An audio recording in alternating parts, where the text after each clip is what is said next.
The Michigan Man Podcast, episode 180. Bruised and battered, Michigan gets ready for the season finale against Ohio State this Saturday at the Big House.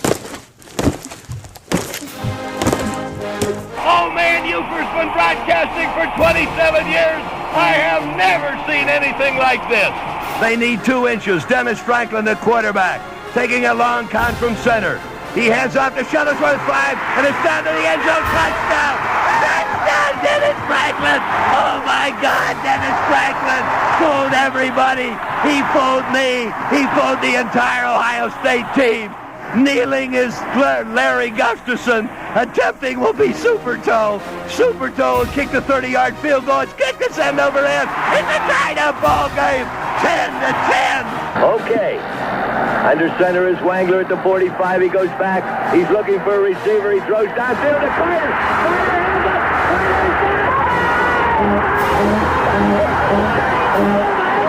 Carter is down. Oh my God! Carter scores! Look at those Wolverines! 95 Wolverines going to the end zone. Carter got the pass. In the air, it's done. Buford is going out of his mind. I have never seen anything like this in all my 40 years of covering Michigan football.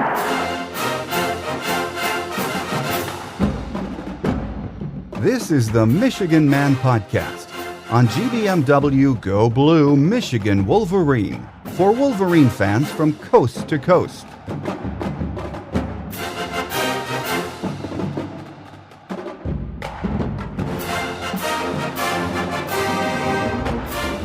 Go Blue and welcome to the show. I'm your host, Mike Fitzpatrick. The Michigan blog Maize and Brew said it best, I thought, on Saturday night with their headline, Iowa 24, Michigan 21. It was a cold day in hell. Just when we thought it couldn't get worse, it did.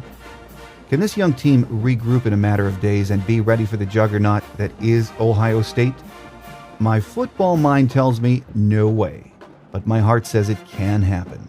In just a few minutes, longtime Ohio State beat writer Tim May from the Columbus Dispatch will be with us on our visitor segment.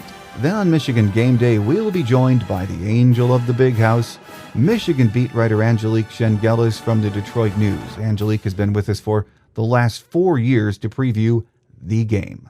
First, a few thoughts on my view from Section 17. I cannot remember the last time I've had such bad vibes about a Michigan-Ohio State game. Most of us that have followed this team for decades have never seen an offensive swoon the likes of which we are watching unfold this year. Now Michigan has to pull it together and get ready for a matchup with one of the best teams in college football in the game. Devin Gardner is physically and emotionally spent. The running game is averaging only 24 yards a game in November, and Al Borges is under fire for his game plans and play calling.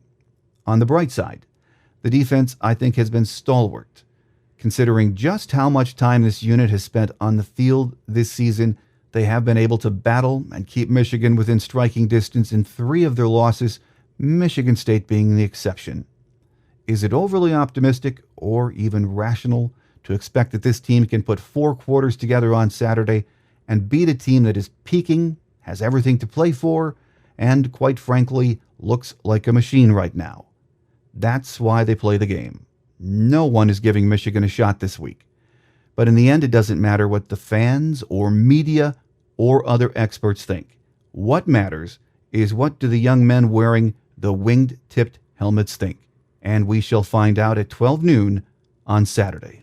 Just a program reminder to all of our listeners, as we know the football season, the regular season at least, wrapping up this Saturday. But that does not mean that we go away here at the Michigan Man Podcast. We are with you every week. And of course, in December, we'll have our football wrap-up show. And then we're going to start talking about basketball. It's going to be a great men's basketball season, a great women's basketball season. And there's also hockey, especially the start of Big Ten hockey play. So a lot going on in December and February and March and April. Then softball and baseball get underway in February. So a reminder, don't go away after football season. We are here to bring you the best in Michigan athletic coverage every Wednesday, so please download us, check us out, and tell your friends about the show. The Buckeyes still have hopes of reaching the BCS championship game as they approach this weekend. 2 teams from Michigan stand in their way, though. The first of those will be the Wolverines this Saturday. Tim May has seen a lot of Ohio State football in his days. He is the longtime Buckeye beat writer from the Columbus Dispatch. Tim joins us on our visitor segment next, here on the Michigan Man podcast on GBMW Go Blue, Michigan Wolverine.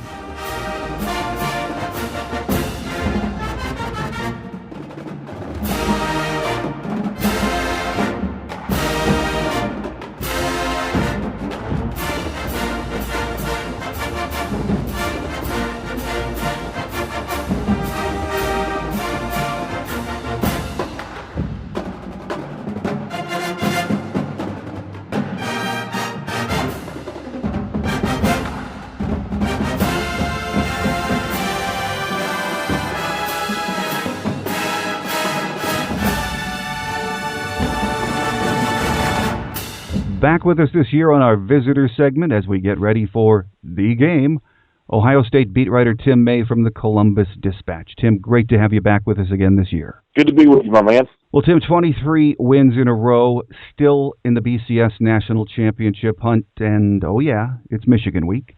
I think it's safe to say Ohio State will be on a mission this week when they visit the Big House, won't they? Yeah, and it's an odd mission because they've already clinched a berth in the Big Ten championship game.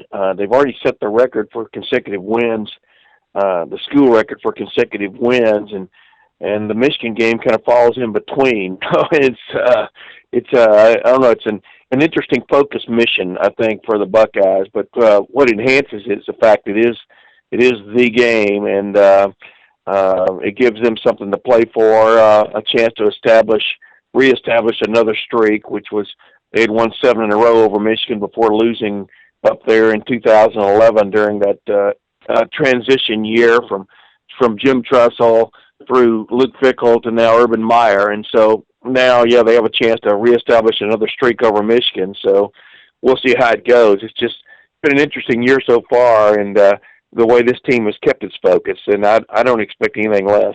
Well, Tim, the streak aside, and the fact that there are still games to be played this weekend, and then, of course, in the Big Ten championship game, having watched this team now as they've accumulated these 23 wins, how would you rate this team with some of the other great Ohio State teams that you've covered? It's different because there have been a couple of games where the defense has played great, and the offense is, I'm not going to say the offense has ever foundered or floundered or whatever the word is. Foundered might be the right word if you want to use a horsing term, but the offense has come to play pretty much every game. It's been a little inconsistent in some. The defense has been inconsistent in some. So there's never been that one thing that you go, this is what separates it from the other teams, except for the fact that it has scored more touchdowns and more points than any other team in Ohio State history. So they are getting it done on the offensive side, but they've also added some scores with the defense. It's just been an interesting team because I was telling somebody the other day, you definitely know this team could play better on defense. And despite the fact it's averaging almost 50 points a game, you get the sense you could play a lot better on offense. I don't know how to explain it to you. It's just a team that I don't think has quite hit its stride yet, and yet has done extraordinary things. One person who's been extraordinary this year is Braxton Miller. I mean, there doesn't appear to be a weakness in his game right now. When you stack him up against some of the other greats that you've seen come and go in Columbus, would you right now at this stage of his career say he's near the top of that list? He's in the conversation, that's for sure. I mean, he's leading the Big Ten in total offense right now at almost 300 yards a game. I mean, he's had over 300 the last couple of games. And the thing about him is, if his passing isn't quite there, which was the case the past 2 weeks in the wind at Illinois and in the wind and snow against Indiana, he can beat you big time with his feet. And can't remember covering a quarterback like that at Ohio State. Troy Smith was pretty good about beating you with his feet if you took a lot of other things away, but he didn't do it on a routine basis. And Of course, Troy Smith won the Heisman Trophy back in 2006. But he's the most well-rounded quarterback I've covered. So I've been covering Ohio State since '84. He's right there right now. He's second in total offense, career total offense after just 3 seasons. It's not even after just 3 seasons. He's still got 3 games to go, but in 3 seasons, he's second only to Art Schlichter, who was one of those guys who could run it, or who could throw it and run it when he had to. So, right now you'd have to say he's at least number 2. No, absolutely. And I think those of us who can remember Schlichter have to look at Braxton Miller, if you're being honest, and say he's a much better passer. Yeah. Well, yeah, although that was supposed to be Schlichter's bailiwick, but yeah, I mean, I think when Braxton puts his mind to it, he can throw the ball with anybody in the country. So, he's been a little inconsistent occasionally with it, but he's gotten so much better than he was a year ago. It's almost funny. Well, Tim, with the diversity this Ohio State offense brings to the table and the high level of play they're now achieving, do you see any way this offense can be contained or even stopped by anyone? That's what sets this offense apart. If you concentrate on stopping the pass, they can run it down your throat. And by that I mean handing it to Carlos Hyde, who's the first 1,000-yard rusher in the 12-year coaching era of Urban Meyer. 1,000-yard rusher as a running back. Of course, Braxton Miller ran for 1,200 yards last year as a quarterback, but Carlos Hyde is Urban Meyer's first running back to rush for more than 1,000 yards, and then they can get to the outside. They really keep trying to work, for example, this freshman Dontre Wilson more and more into the attack. He'll be the fastest guy on the field against Michigan and probably the next couple of games they play. And if they can get a little bit more out of him, it's going to be interesting to see how defenses do deploy against this offense. But their wide receivers have played extremely well and gotten better really as the year's gone on, and so has their tight end Jeff Hireman. So there are just all kinds of ways this team can beat you. Well, over on the defensive side, it seems the defense has picked up. I know you said they haven't played, or you think they can play better, but as the season has gone along, it looks like they have played better. It's maybe not one of those shut-down Ohio State defenses, but it's a pretty darn good defense right now. Yeah, and the thing about defense, and anyone paying attention can see this, every week is sort of a new final exam for you because you're playing teams that, even spread teams aren't all the same. I mean, the last couple of weeks they've played Illinois and Indiana, both of whom threw the ball a tremendous amount, and even Penn State before that, but they all did it in different ways and tried to attack you in different ways running the ball. So this is still sort of a youngish defense. Almost everybody's going to be back next year with the exception of like 2 or 3 guys. So it's a defense that's been on the learn, so to speak, as the year's gone on, but also has dealt with quite a few injuries. They're going to be as healthy as they've been all year playing Michigan, and then we'll see if it carries through to the Michigan State game. But it's a defense that has played pretty well on occasion, gotten burned on a few occasions, especially by the pass. But that's the way you have to attack modern defenses anymore. You've got to be able to throw the ball. I'm just interested to see whether Michigan can throw the ball well enough to do much against this Ohio State defense. With us on our visitor segment this week as we get ready for the game is Ohio State beat writer Tim May from the Columbus Dispatch. Tim, Ohio State has won 10 of the last 12 meetings with Michigan, and I'm sure Buckeye fans, for BCS reasons and a lot of other reasons, would like to be playing against a ranked and a better Michigan team. Do you think this game is losing some of its rivalry, luster, or atmosphere because of Michigan's struggles over the last 12 years? Well, I don't know. When Michigan dominated under the John Cooper era, when they went 10-2-1, it seemed to enhance it with Ohio State fans who got frustrated from year to year that they couldn't get it done. It seemed to lose its luster with the Michigan fans who were winning. And I think you could say it might have been opposite the case, maybe, but not really with Ohio State fans. I mean, Ohio State fans always look forward to this game. Nationally, yeah. I mean, Auburn and Alabama are in the top 5. Of course, that game is catching the public attention this week. But when Ohio State and Michigan were 1-2 in 2006, I mean, it was the first game of the century. They call it the game of the century then, but there've been like 4 or 5 more since then. But but yeah, it always enhances it when it was like in the 10-year war when both teams are at or near the top of the Big Ten and fighting for something. What's going to, I think, bring the juice back even more next year is they'll both be in the same division, the East Division of the Big Ten, where they should have been in the first place. And they might be fighting for a berth in the Big Ten championship game coming along this time. But, yeah, I mean, you know, when a team is struggling to a certain extent like Michigan has this year, it's going to lose a little bit of its luster. But you know this, too. What could add to luster is if Michigan steps up and pulls the upset. Well, you're right about that, and I think that's what a lot of Michigan fans hope. I don't know if we all believe it, but everyone hopes that. I mean, the struggles for Michigan have been there for everyone to see this year. And, you know, realistically, you've got to think you can't patch it up at this point of the season. Do you think there's anything about this game that really concerns Coach Meyer? Michigan, on occasion, has played really good defense. It's just their offense has let them down, and especially lately.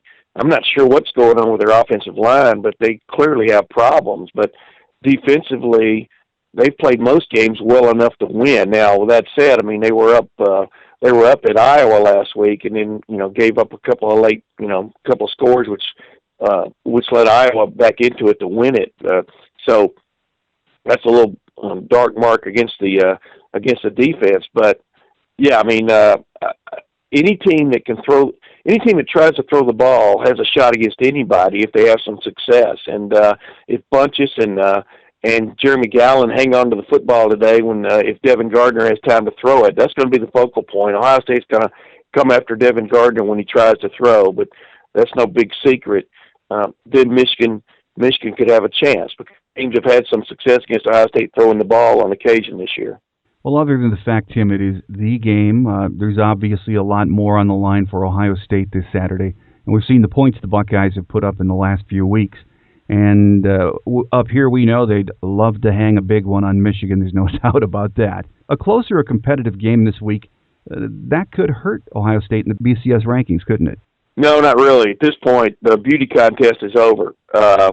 If Baylor was still breathing down their neck, yeah, but I mean, no one-loss team has ever passed an undefeated team at this point in the BCS standings. Now, you know, you never know.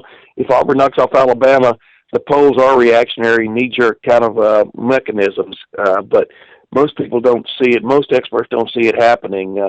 If an Alabama or a Florida State gets beat, especially if Florida State gets beat, no one's going to go by Ohio State. So the thing with Ohio State is it needs to figure out a way to win its next two games and hope Alabama and or Florida State gets upset. So this thing is definitely not over. It's folly to even think that, but it's also folly for Ohio State to take anything for granted, especially when it's playing a rivalry game. Well, all week we're going to hear the old cliches rolled out about this rivalry. You know, anything can happen in the game, throw out the records, et cetera, et cetera.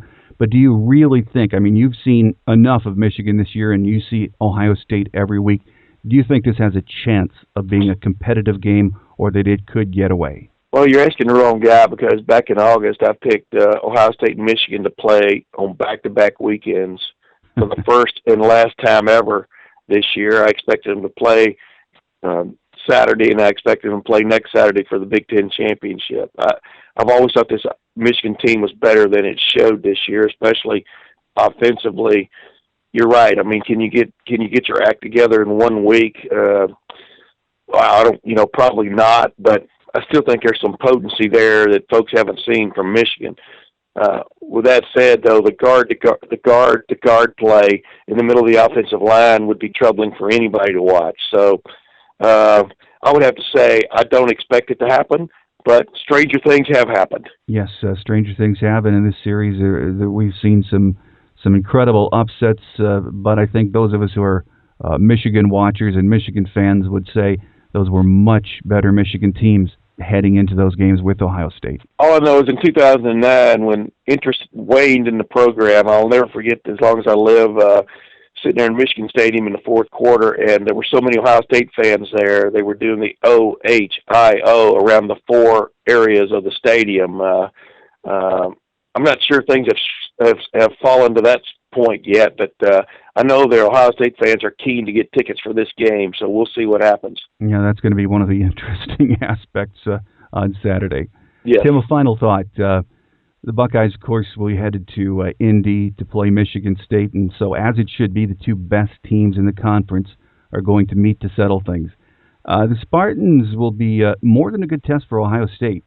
That high-powered offense of Ohio State up against one of the best defenses in the land, and the Ohio State defense having to stop what is, an improving and a physical Michigan State offense.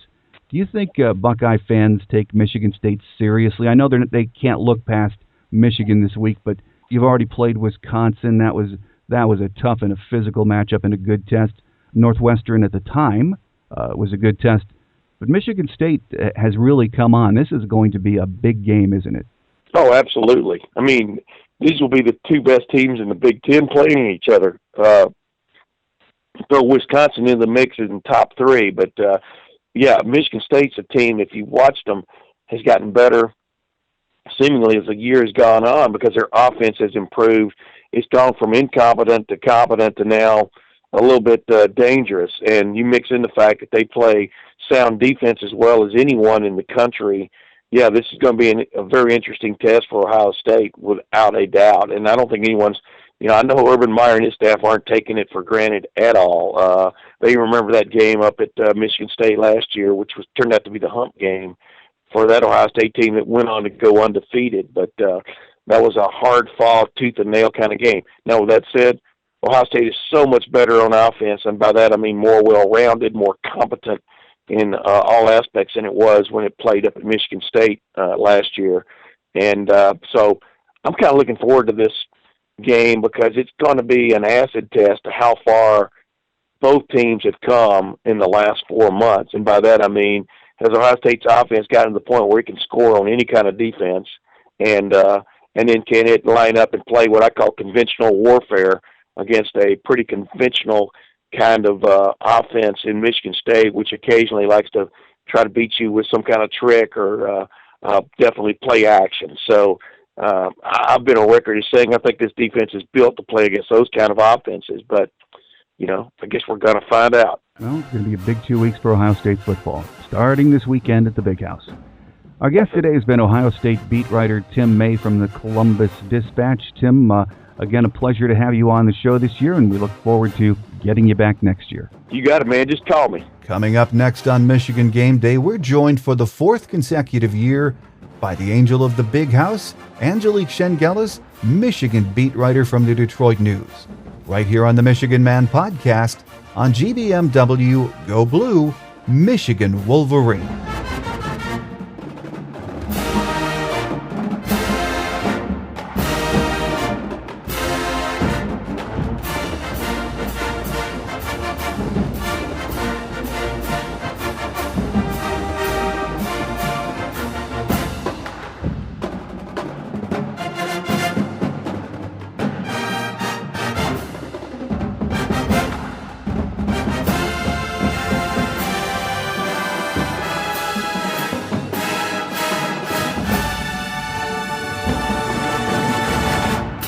With us on Michigan Game Day this week as we get ready for the game, Michigan beat writer Angelique Chengelis from the Detroit News. Welcome back, Angelique. Mike, thank you. I think it's our annual tradition to preview the Michigan-Ohio State game together, so I'm very appreciative. It's my favorite week of the year, and still is, even though it could be a little bit of a different look on Saturday. Well, you're right. Our Daubers are a little bit down right now. As we get ready and talk more about it, we'll be ready for Saturday. And it is still, throw out what's happened to Michigan so far this year.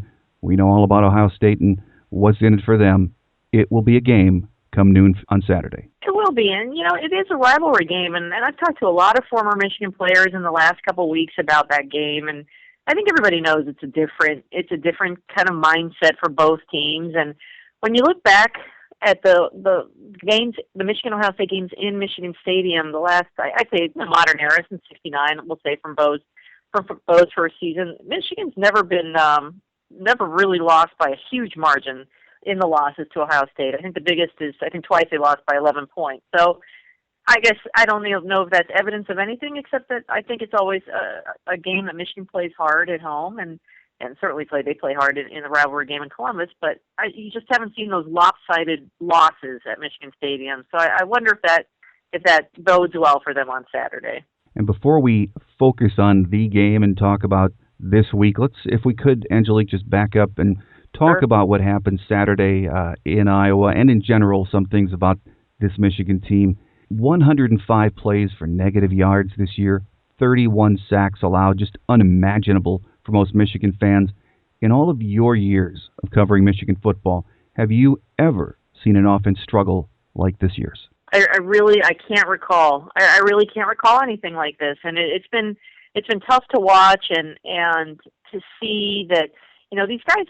I don't think you can ever question that they're trying. I mean, I think that they're trying very hard, but they're certainly not progressing. We're not seeing the improvement week to week that you expect to see, at least by this point in the season. I mean, they tried their fifth offensive line combination in week 11 or game 11 of the season. I think that's kind of an interesting thing to look at, and it's been tough to watch. That's the only, I keep saying that week after week, and even when they have their moments where they look like they've got something positive going on, and maybe there's some clarity there, then you just see them sort of go back and revert to what they've looked like most of the season, which hasn't been very pretty. Well, Angelique, at the post-game presser, Brady said it's not just one thing with this offense that keeps it from playing well. There are times when 10 guys do what they're supposed to do, and then one doesn't. And then there are times when numerous players are making mistakes. It's just all over the place. And I think it's safe to say, you know, when you listen to Coach Hoke and watch that look on his face yesterday at the presser, he seems to be as befuddled by this offense as we are. I think so. I mean, I asked him if he could put his finger on one thing, and obviously, you know, if he knew, he would have corrected it. And I thought it was interesting when he said it's sort of circulating through. So it's like, it's one week there seems to be a correction here, but then this week this position's not doing something it should. And you know, he's not going to throw guys under the bus. He's not going to say it's this one or this one. But you know, he saw 3 passes dropped against Iowa by Funchess that could have been really nice completions for Devin and for the offense. And you know, you saw. I was actually not surprised to see Fitz starting. I thought he would start, even though he didn't play the week before. But you know, just curious about how the running backs are, how they're handling that and making those decisions, who's going in when. And there's just each week there seems to be something else that you look at and you just sort of scratch your head and wonder,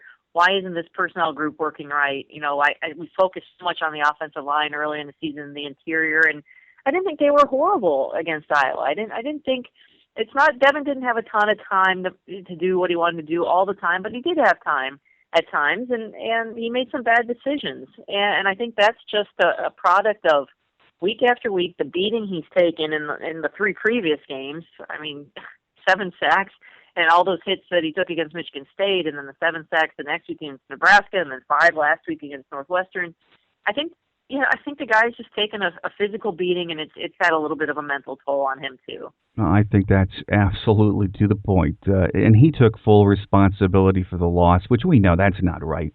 But both on the field Saturday and then later in the post-game presser, he mentioned that.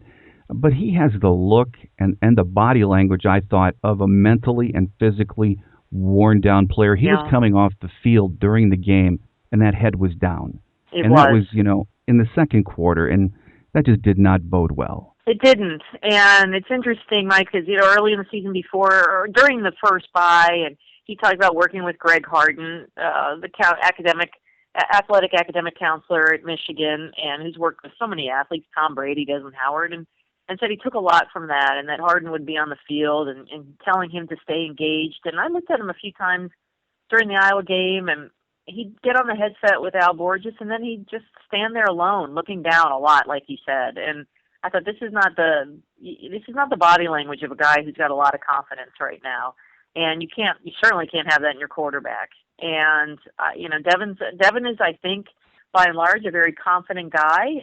I think he's done really well in his news conferences each week. He comes out every Wednesday, he takes his questions, and does a really nice job. And I thought it was very noble of him to take the blame after the game against Iowa. But obviously, it's not just him.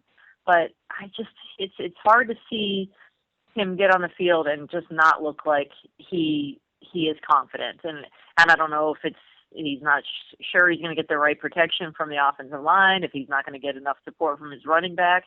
I don't know. I just think it's a lot of things that he's thinking about, and I don't think that's the way Devin Gardner can play. I think he's more of an instinct guy and a feel guy, and playing with the flow and the rhythm of the game, and he just there hasn't been that for him, and I think he has to create some of that too. But I just don't think it's been there for him to feel comfortable at all. Well, right now you can sense the growing frustration, Angelique, of the fan base. They're looking from week to week now for someone to blame for the lack of that offensive production. And we all know Al Borges seems to be the one bearing the brunt of the fans' wrath. Do you think it's as simple as Borges not finding some way, any way, to make something happen? Or is it just that this offense has so many issues that there are no adjustments right now that can help it move forward? Wow, that's a great question. And obviously Al Borges is the popular target. He has been, I think, really since the Penn State loss, to be honest, Mike. I think people really wondered about the play calling in that game, and that theme has not dissipated among the fans in week after week, and certainly snowballed since the Michigan State game.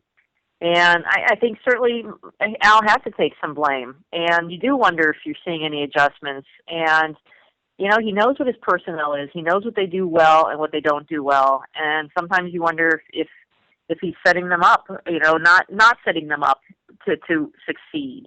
And he talked about simplifying things before the Northwestern game. And I know he said that, and I know they came out with a win, but when you look at that regulation and 9 points, it doesn't look like an offense that's really simplified and is figuring things out.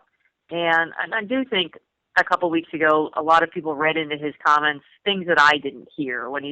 People thought that he was blaming Denard, basically, for being in year 3 and still kind of installing his system.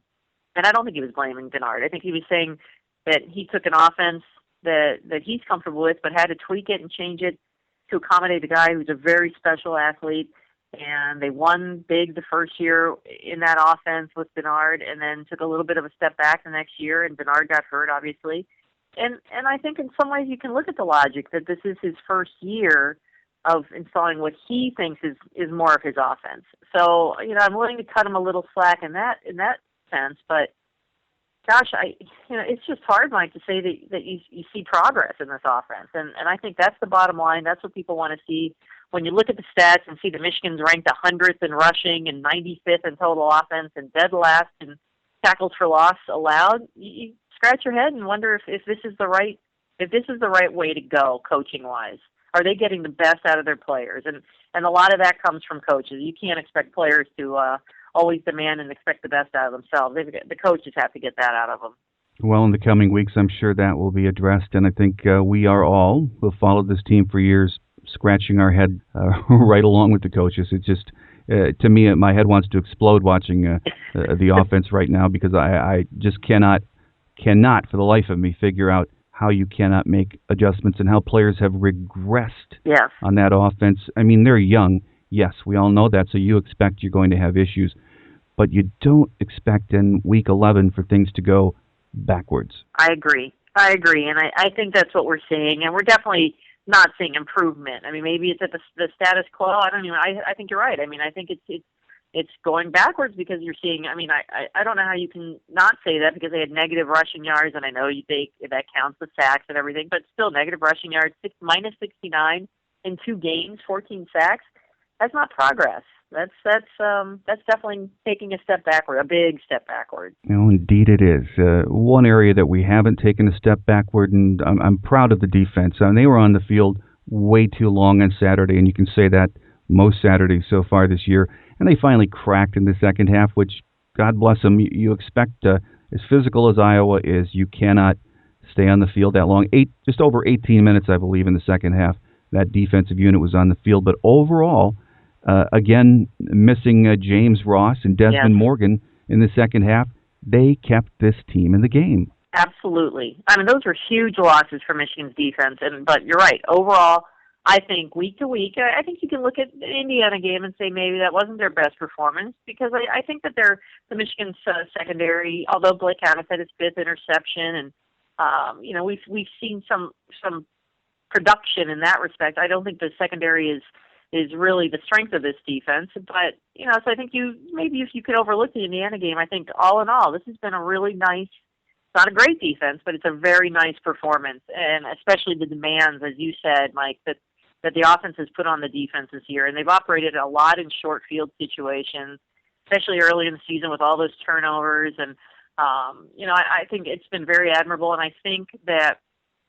Jake Ryan, since his return, they brought him back slowly, beginning with the Penn State game, and I think in the last couple of weeks he's made a difference. And I think he's a tremendous leader, and I think he brings a nice spark. But it'll be interesting to see. Brady didn't have any update immediately after the game about Ross and Morgan. They're both on the bench. I saw them, in the second half sitting there, but it was unclear what might have been the injuries for those two, and Brady didn't give us any indication. So it'll be interesting to see if they'll be available, because they'll definitely need them against Ohio State. Oh, absolutely. In the middle of that defense, I cannot imagine trying to stop or slow down Ohio State No way. Yeah. without those two guys. Our guest here on the show today on our Michigan Game Day segment is Michigan football beat writer Angelique Chengelis from the Detroit News. Let's turn our attention now towards this Saturday, Angelique, and of course, as we've said for the last 4 years, the week that we look forward to. And okay, our Daubers might be down a bit right now, but it's the game this Saturday. We're going to hear those cliches rolled out all week, throw out the records, anything can happen. Right? But I think this year Michigan fans are a little bit nervous, and it probably should be, about what could happen on Saturday at the Big House. This is an Ohio State team that's going to come in here on a mission, aren't they? Yeah, I'd say so. I mean, undefeated through 2 regular seasons now. Obviously, they didn't go to a bowl game last year. And they've got a different kind of coach, because you look at Tressel's had an opportunity to run up a score a few times against Michigan. He never did. And I don't think that's Urban Meyer's mindset. I mean, he knows where Ohio State sits in the BCS standing. He knows that Ohio State has to have a big showing in Ann Arbor, and they're disappointed that Michigan's not ranked, and this could be a more valuable win to Ohio State. But I think in the end, Urban Meyer is all about Ohio State and Urban Meyer, and he will put the hurt on Michigan if he can, if his team can. I don't think there's any doubt about that. But getting mentally ready, preparing a game plan that works, overcoming maybe some key injuries in the defense against Iowa if Ross and Desmond Morgan can't play. But what do you see as Michigan's biggest hurdle this week in getting ready in preparation for this Ohio State team? Well, I mean, I think that Ohio State's got some balance, and obviously Braxton Miller is.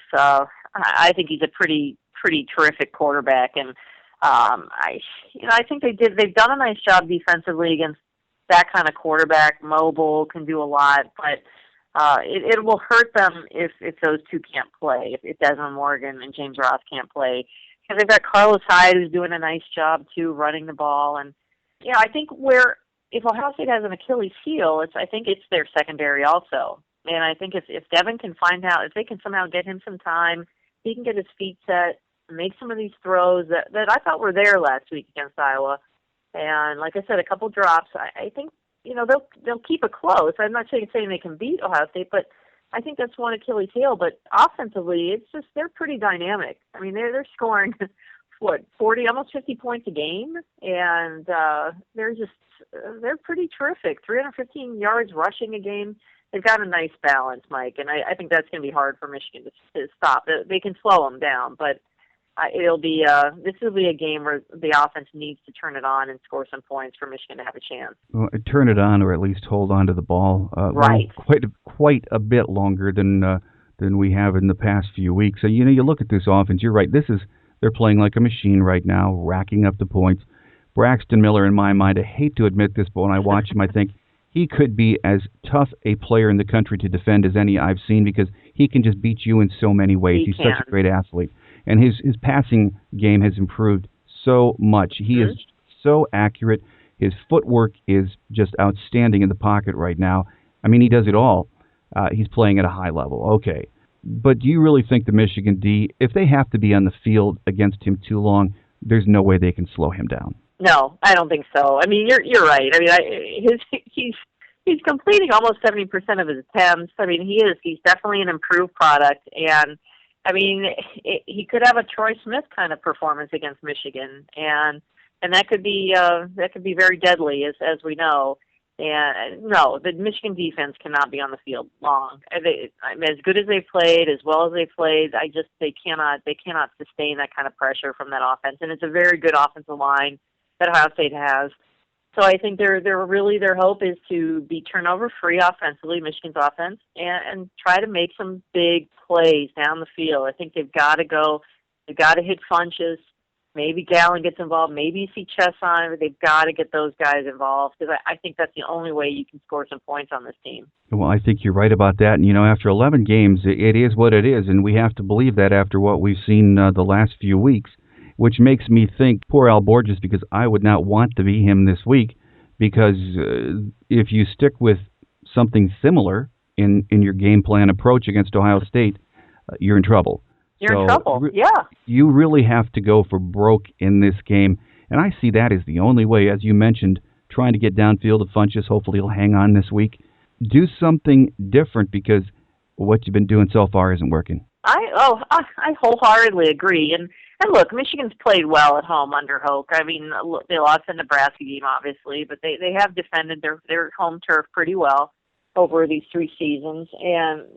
But again, it is going to be a challenge for this defense. And I don't know what Borges can do. They can't suddenly get tricky. And believe me, Mike, every week I go out thinking, okay, they've got to have figured it out this week. They're going to be better this week. And it'll be hard, like you said, after you saw what they did against Iowa, it'll be hard to think that they could actually come up and do something different and something that will engage this offense and make it productive against Ohio State. But he's got to try something because it's, you're right. Doing what the standard, what they've been trying to do is I think it will end up being more negative yards for them because Ohio State's not going to allow them to do much.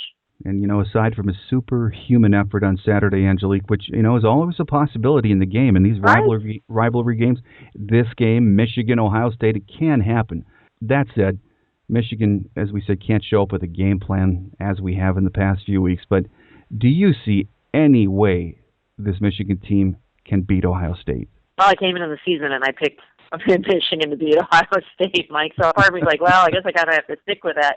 But I think reality is no. I mean, I think the point spread is almost 2 touchdowns. I think that's probably pretty fair.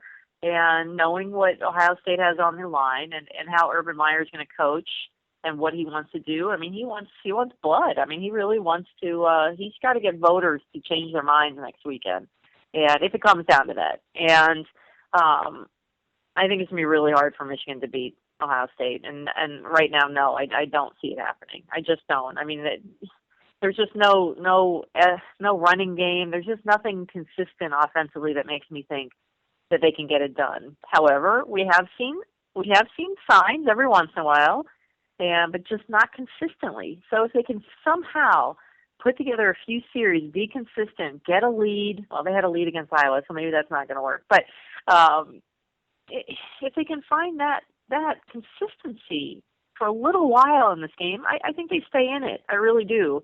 And then you don't know. I mean, Ohio State could turn the ball over. I mean, we've seen that happen. They're not perfect, but it'll just take a monumental effort though for Michigan to beat Ohio State. Well, if Michigan does lose on Saturday, and I think it depends, how badly they lose, It's going to be a 7-5 regular season. Brady Hoke's 3rd season, which we all thought would be, the season where we move forward at least a bit. Right. So to say it's been a rough season, that is an absolute understatement. But do you think this season has Brady Hoke on a short leash moving forward, or are we just overreacting right now? I don't think he's on a short leash, Mike. I think, Dave Brandon hired him, and I think Dave Brandon's going to stick with him and believes in him. Could there be some changes on the staff? Perhaps. I don't think if it's up to Brady, I don't think he will make a change. I think he's a loyal guy, and he understands that this is his 3rd season. They're bringing guys in. And they've got a new class of recruits coming in. They feel like these guys are getting older and getting experience this year. Maybe we haven't seen the progress, but I asked Brady that a couple weeks ago, and he said he's seeing progress from these young guys. So I think, no, I don't think he's on the hot seat. I think expectations are very high. They always are, and he knows that.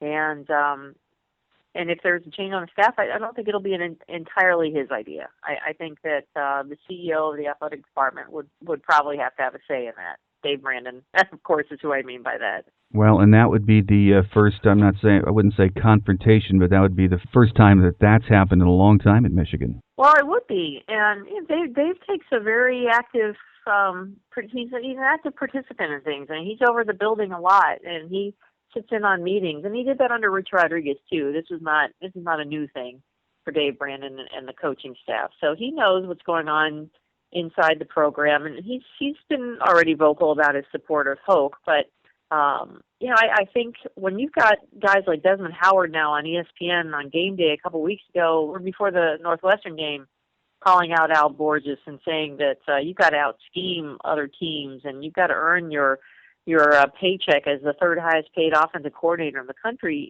you're getting a lot more national pressure. And from one of your alums, too, and one of your star players. So, Dave Brandon's not deaf. He's hearing all the noise, and he reads his Twitter feed, and he gets his email, and he answers all that stuff. So he knows, Mike, that there's a lot of noise out there about Borges.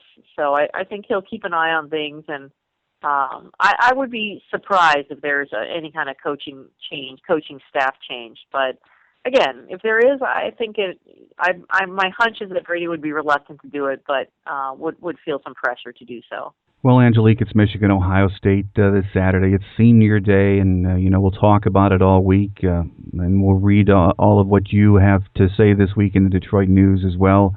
But the beauty of this rivalry is that after all of this talk is done, these teams are going to tee it up at 12 noon, and regardless of the records, regardless what's happened in the last 13 weeks, it will be a fight, and, who knows? We could get surprised. Absolutely. And again, you cannot say this Michigan team has not tried hard this year and worked their behinds off and really tried. They're not trying to lose games. And, I think that is the beauty of this game. You can't say it any better than you did, Mike. And you're right. The cliches will be thrown out, the record books, all that stuff. But it is so true. And talking to players who've played on both sides in this rivalry, they know that. And they do have a really, really, it's interesting later to hear the respect that these two players from both teams have for each other. It's just a different game. It's a different feeling, a different vibe. And I cannot see Michigan getting obliterated in this game. I think they'll stay in there. I think they'll hang tough, and I think Ohio State will end up winning, though. Well, just a final thought, Angelique. The one thing that I've been thinking about most of the season, when you look up in that student section, and you wrote about this last year, when you look up in that student section, it's there have been a lot of no-shows this year and very late arriving crowds, even to the later games. And the fear that a lot of Michigan fans are just so bummed out, they're going to sell tickets, and we're going to see a lot of Ohio State fans scattered throughout the Big House on Saturday. That would be so disappointing, wouldn't it? It will be, but I think it'll be. I think we saw that in 2009. I think there was a lot of scarlet in that crowd, and I believe after the Nebraska game, a lot of Michigan tickets were turned in on StubHub, and I looked after the Iowa game. There were about 7,000 tickets on StubHub, and a lot of them were face value. Which, this is a game that's usually it's a tough ticket to get, and it's pricey. And here they are readily available, and I do think that Ohio State fans, knowing what's on the line for the Buckeyes and enjoying the prospects of potentially beating up on Michigan, I think that they will snatch those tickets up, and I do think we'll see a lot of red in the crowd on Saturday. Well, unfortunately, I think you're right. Our guest here on our Michigan Game Day segment for the fourth straight year, as we get ready for the game on Saturday, has been Michigan football beat writer Angelique Chengelis from the Detroit News. Angelique, it's always a pleasure, and I look forward to the next time. Likewise, Mike, and I hate saying this before the Michigan-Ohio State game, but happy Thanksgiving. I really do miss having the game before Thanksgiving. I think we all do. Yeah. But it makes for an action-packed weekend. It does, doesn't it? It really does. And it'll be an interesting week. It really will be to see what the players are talking about, how they feel going into this week, and seeing how Devin Gardner really kind of recovers from the Iowa game and his devastation that he was exhibiting and talking about after the game. So there will be a lot of interesting storylines this week, and I certainly expect to see a competitive game on Saturday. I do too. Again, thanks for joining us, Angelique. Thank you, Mike. I always appreciate it. Right around the corner, Wolverine Quick Hits and some of my closing thoughts as we get ready for the game. Here on the Michigan Man Podcast on GBMW Go Blue, Michigan Wolverine.